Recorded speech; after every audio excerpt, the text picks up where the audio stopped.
My knuckles were split, throbbing with a dull, hot rhythm that matched the frantic beating of my heart. In my other hand, the plastic of the landline telephone felt cold, heavy, and almost clinical. I looked down at the woman on the floor. For over 20 years, she had been the undisputed tyrant of my world. Her voice alone had the power to make my stomach tie itself into knots. Her footsteps down the hallway could make my younger brothers vanish into closets like frightened animals. But in that frozen second, looking at the smear of red on her cheek and the sheer, paralyzing terror in her eyes, the illusion shattered. She wasn't a monster. She was just a coward who had finally run out of victims to break. I pressed the buttons.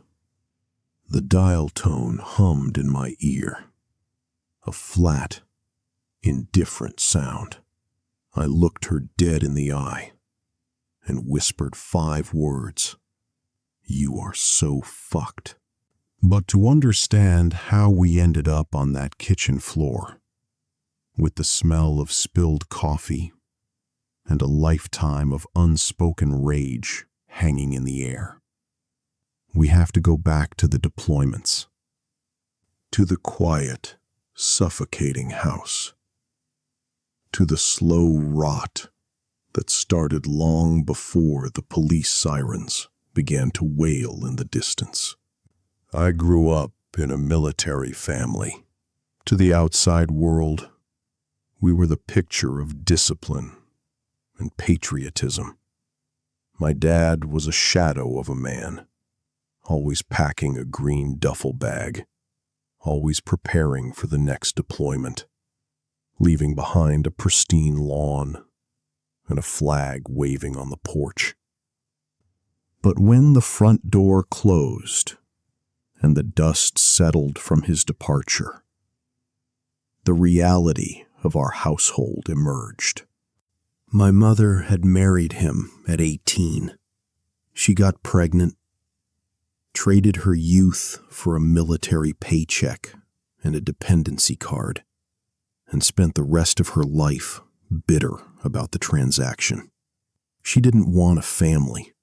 She wanted the financial security of a husband she rarely had to look at. And when he was gone, she took that bitterness out on us. My childhood wasn't measured in birthdays or school achievements. It was measured in the smell of cheap gin mixed with her heavy, expensive perfume. It was measured by the sound of her car tires crunching on the gravel driveway late at night, and the collective holding of our breath as we tried to gauge her mood before she even crossed the threshold. If she was quiet, we might survive the night. If she was laughing, it was worse. That meant she was looking for a target. As the oldest, I quickly learned to become a shield. My younger brothers were too soft, too small to understand why the woman who was supposed to tuck them in was instead screaming obscenities and swinging whatever object was closest to her hand. I took the blows, both physical and verbal, acting as a human buffer. Psychologists call this parentification, when a child is forced to become the adult just to keep everyone alive. But back then, I didn't have a word for it. I just knew that if I didn't stand between her and my brothers, they wouldn't make it out intact. I believed, with a child's naive hope, that if I just bore the brunt of her cruelty quietly, eventually she would get tired. I assumed everyone had a conscience. That was my first major mistake. I learned the hard way that some people don't have a moral compass. They only have an appetite for control. The house of cards didn't fall because of some grand, elaborate scheme. It fell because of her own arrogance. She believed she was untouchable. One Friday night, she stumbled home drunk, passed out on the living room sofa, and left her phone buzzing on the kitchen island. When I walked into the kitchen to get a glass of water, I saw the screen light up. I didn't have to hack it. She hadn't even bothered to set a passcode. I scrolled through the messages, my stomach turning with a mixture of disgust and cold realization. It wasn't just a casual fling. It was a parade of men, paid for with my father's military salary, conducted in motels, while my brothers and I were left at home eating stale cereal. The woman who routinely screamed at us for ruining her youth and taking her money was actively draining my father's bank account to fund her secret life. In that moment, I didn't feel anger. I felt a strange, chilling clarity. Psychologists often talk about dissociation, the mind's ability to completely detach from a traumatic situation to survive it. I became a machine.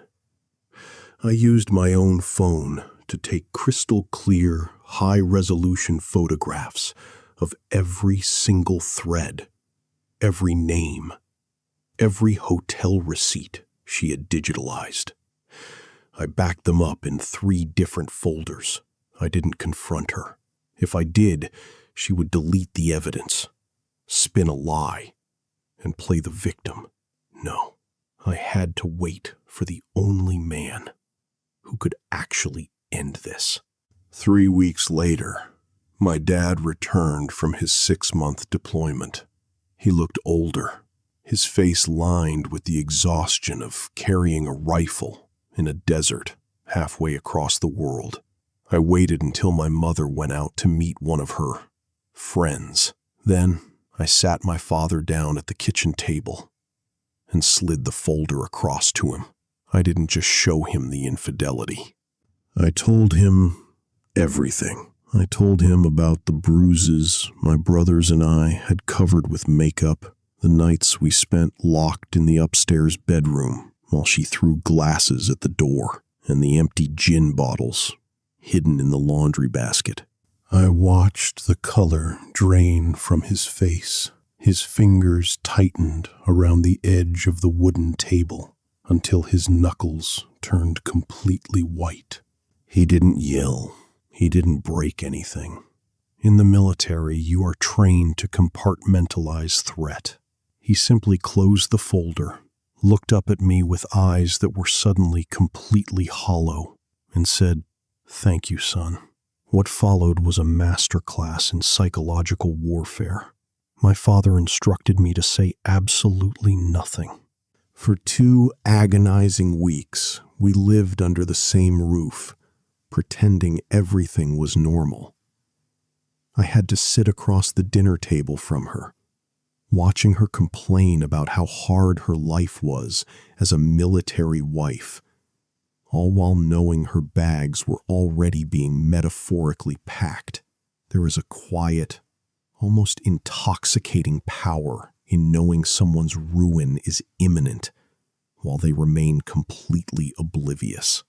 Every time she scoffed at me, every time she made a passive-aggressive comment about my future, I just smiled quietly. I let her believe she was still the queen of her little abusive castle, but the walls were already crumbling, and she didn't have a single clue. The legal storm hit her like a hurricane. Once my father's lawyers laid out the evidence, she had no leverage. She was ordered out of the house, banished to a cramped, cheap apartment my dad grudgingly co-signed for, just to get her away from us. But parasites don't let go easily. They always returned to the host, looking for one last thing to drain. My dad was away on duty for the day, and my brothers were at school. I was home alone when I heard the front door lock turn. I didn't call out. I quietly stepped into the hallway and watched her. She was moving through the house like a common thief, unplugging the coffee maker, wrapping the cord around a small TV from the den, throwing petty kitchen items into her box. It was pathetic. She was trying to strip mine the home she had already destroyed, desperate to take anything that didn't belong to her out of sheer spite. As she made her way back toward the kitchen door, she finally noticed me standing in the shadow of the hallway. She didn't flinch. Instead, the familiar, ugly sneer crept back onto her face. She stopped, cradling the stolen coffee maker like a trophy. She looked at me, her eyes dripping with a poison I had spent my entire life trying to wash off. I hope you know that you are the reason your father and I divorced, she said, her voice low and calculated. You should feel ashamed of yourself. For 10 years, those words would have crushed me. They would have sent me retreating into my bedroom, crying in the dark, wondering what I had done to deserve her hatred. But the boy she used to break was dead. No, I said. My voice didn't shake. It was a cold, hard stone. You and Dad split up because you were too busy drinking and sucking cock to see your relationship falling apart, to see what a shit mother, what a shit person you really are. The truth didn't just hurt her. It stripped her bare. I watched the absolute madness take over her eyes as she lunged around the kitchen counter. Before I could raise my hands, she delivered a swift, hard blow straight to my face. My head snapped back. The metallic taste of blood bloomed in my mouth. But as the physical shock faded, something else took its place. A lifetime of fear, of holding my breath, of playing the shield for my brothers, dissolved into pure, raw adrenaline. For the first time in my life, I didn't cower. She had never been hit back. She had spent decades believing she was the only one allowed to inflict pain. The look of absolute shock on her face was the most beautiful thing I had ever seen. I didn't hesitate. I reached over, grabbed the landline receiver off the wall, and began to dial. I looked down at the woman who gave birth to me, trembling on the floor amidst the shards of broken ceramic, and spoke the truest words I have ever uttered. You are so fucked. The police didn't take long to arrive. In a small military town, domestic calls involving unauthorized entry are treated with immediate, heavy-handed seriousness. When the front door opened, the air in the house suddenly felt different, colder, sharper, and filled with the presence of outsiders who didn't belong to our private war.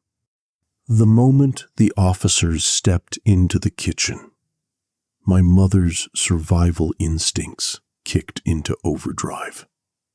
It was a performance I had seen 1,000 times before.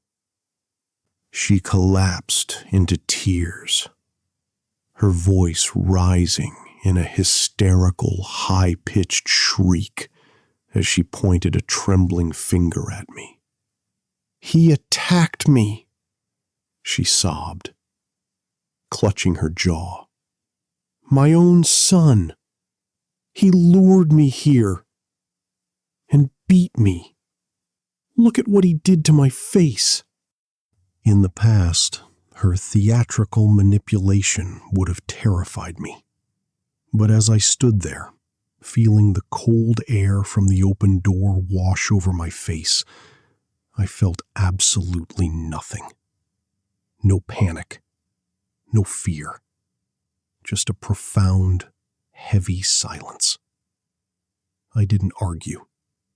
I didn't scream over her. I simply handed the officer my ID, pointed to the bruise swelling on my own cheek, and spoke in a quiet, measured tone. I explained that she no longer lived here, that my father had legally barred her from the property, and that she had broken in to steal our belongings. I pointed to the cardboard box on the counter, filled with the coffee maker and the TV wires. Police officers are trained to look at the geometry of a crime scene. They saw the broken lock on the back door. They saw the stolen items packed in her box. They saw my swollen face, and they smelled the cheap liquor radiating from her skin. The narrative she tried so desperately to spin evaporated in the face of cold, hard, physical evidence. I stood by the window and watched the cruiser pull away. Its red and blue lights fading into the gray afternoon mist. There was no grand explosion of joy, no heroic music playing in my head, just a deep, quiet exhale. The kind of breath you take when you finally surface after being held underwater for too long. When my dad got home later that evening, we didn't talk about what happened. We didn't need to. We swept up the remaining shards of the broken mug together, working in a silence that felt incredibly peaceful. When my younger brothers walked through the door after school, they didn't look at the floor. They didn't shrink away when they heard footsteps in the hall. For the first time in our lives, the air inside our home didn't carry the heavy, suffocating promise of violence. Looking back, that day wasn't just about standing up to an abusive parent. It was about drawing a line in the sand and refusing to let a toxic force dictate our worth. People often talk about forgiveness as if it's the only path to healing, as if you must absolve your abusers to find peace. But I learned that some people don't deserve your forgiveness. They only deserve your boundaries. We never saw her again. The charges of unauthorized entry, domestic assault, and petty theft stuck, permanently cutting the final threads that bound her to our lives. She became a ghost of a past we had survived. And as I looked at my brothers, laughing in a quiet, safe living room, I knew that the blood on my knuckles had been a small price to pay for our freedom. We were finally home. But learning to draw a line in the sand changes you. Once you find the strength to extract one parasite from your life, you start to recognize the others instantly, whether they share your blood or share your bed.